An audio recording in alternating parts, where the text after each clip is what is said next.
En los días en que el temor del imperio y la sombra del Sanedrín dominaban Jerusalén, surgió un hombre cuya sola presencia estremecía los corazones: Esteban, colmado de una gracia sobrenatural y un poder que no provenía de este mundo.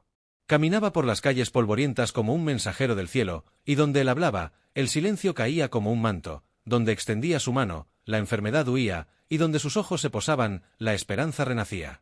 A su paso, los demonios se inquietaban y los sabios enmudecían, pues no podían resistir la gloria que brotaba de sus palabras y de sus obras. No era un rey, ni un general, ni un sacerdote del templo, pero portaba en su alma la unción del Altísimo, y eso bastaba para que el pueblo lo siguiera con asombro reverente. Sus señales no eran simples maravillas, eran estampidas del reino eterno irrumpiendo lo terrenal: un cojo bailando bajo el sol, un ciego llorando por ver el rostro de su madre por primera vez, y un niño moribundo alzando la voz para cantar. Cada prodigio era como un trueno que anunciaba que el Dios de Abraham estaba actuando en medio de ellos, y Esteban, como un relámpago de luz divina, se alzaba contra la oscuridad. Nadie podía negar lo que veían sus ojos, pero muchos temían lo que eso significaba. El pueblo, maravillado, no solo presenciaba milagros, sino que asistía al nacimiento de una llama imparable, encendida por el Espíritu, que ni la piedra, ni la espada, ni el juicio de los hombres podría apagar jamás. Pero no todos temblaban de admiración. En las sombras de la ciudad, entre columnas frías y miradas endurecidas, se alzaron voces envueltas en celos y temor. Eran hombres de la sinagoga llamada de los libertos, llegados de Cirene, de Alejandría, de Cilicia y de Asia, hombres doctos, sabios a sus propios ojos, que, inflamados por el orgullo, se lanzaron a desafiar al siervo de Dios. Como olas furiosas rompían contra un faro firme, sus argumentos chocaban contra la sabiduría ardiente de Esteban, pero no podían doblegarlo. Había en su voz un eco del cielo, una fuerza invisible que desarmaba toda artimaña, y mientras más disputaban, más quedaban expuestos, humillados no por un hombre, sino por el Espíritu eterno que hablaba a través de él. Desesperados, como serpientes heridas, recurrieron a la vileza. Sobornaron lenguas mentirosas, afilaron calumnias como dagas y esparcieron veneno entre el pueblo. «Ha blasfemado contra Moisés, contra Dios mismo», gritaban con rostros de falsa indignación. Pronto, como una tormenta que se desata sin aviso, el pueblo fue encendido en furor, los ancianos se alzaron de sus asientos, y los escribas rasgaron sus vestiduras. No razonaron, no buscaron la verdad, arremetieron como una jauría hambrienta, arrastraron a Esteban con violencia y lo llevaron ante el concilio. Pero él, aún entre gritos y empujones, no temblaba. Sabía que no estaba solo, y que aquel juicio terrenal solo era el preludio de una gloria mayor. Entonces, como en un tribunal de tinieblas, se alzaron los testigos falsos, embriagados de odio y dirigidos por una agenda perversa. «Este hombre profana lo sagrado», clamaban con labios llenos de mentira. «Habla contra este santo lugar, contra la ley misma de Moisés».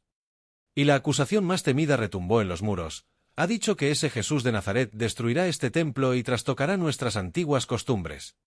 Cada palabra era como un dardo envenenado lanzado con precisión, no para revelar justicia, sino para silenciar la voz del cielo.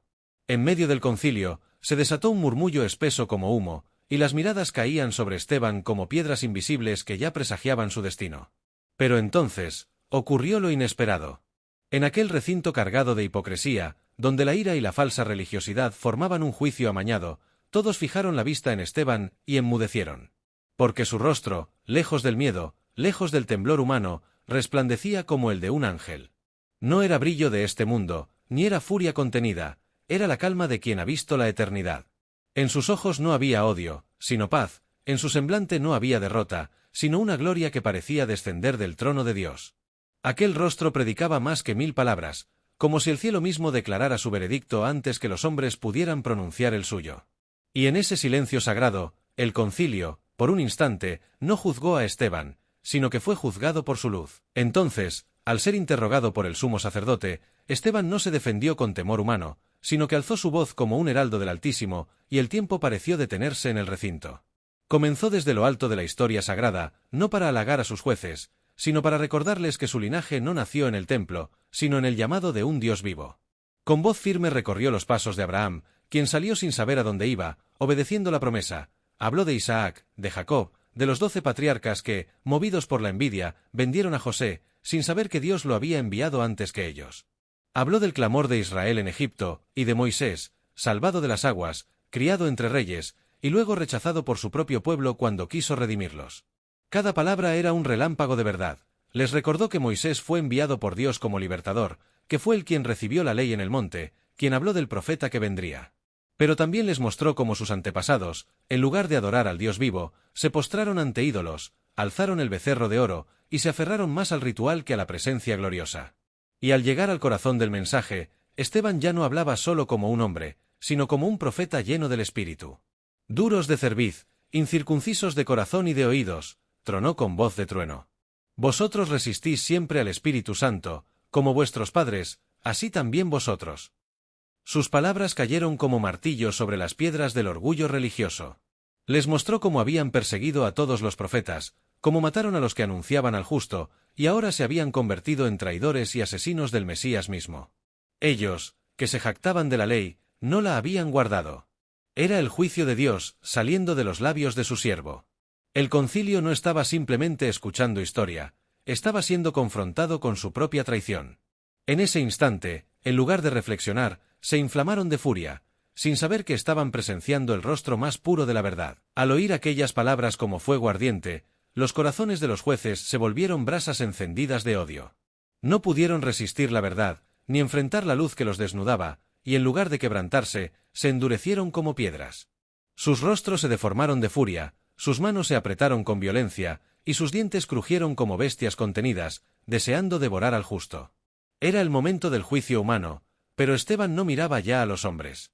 En medio de aquel torbellino de odio, se elevó por encima de la sala, no con los pies, sino con la mirada.